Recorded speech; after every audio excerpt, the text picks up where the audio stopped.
చివరికి నన్ను జైల్లో పెట్టిర్రు. జైల్లో పెట్టినా కూడా నన్ను వదలలే. నన్ను బాగా దోమలున్న రూమ్లో పెట్టిర్రు. నాకు మంచినీళ్ళు చక్కగా ఇయ్యలే, భోజనం చక్కగా ఇయ్యలే. నాకు 2 రోజుల పాటు గొంతు నొప్పి వస్తే ఇప్పటికి కూడా నా త్రోట్ ఇంకా సెట్ కాలే. నాకు చక్కగా ట్యాబ్లెట్లు ఇయ్యలే. కొంచెం ఫీవరిష్గా ఉంది అంటే వచ్చి చూసే పరిస్థితి లేదు.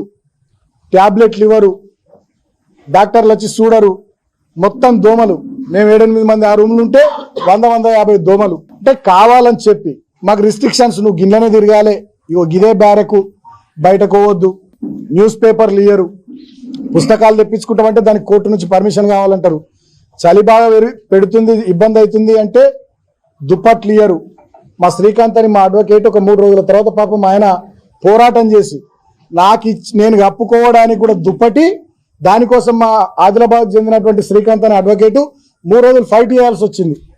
3 రోజుల ఫైట్ తర్వాత నాకు దుప్పటి వచ్చింది లోపలికి. అంటే ఇంత దుర్మార్గంగా, ఇంత పైశాచికంగా వీళ్ళు వ్యవహరించారు ప్రభుత్వ పెద్దలు.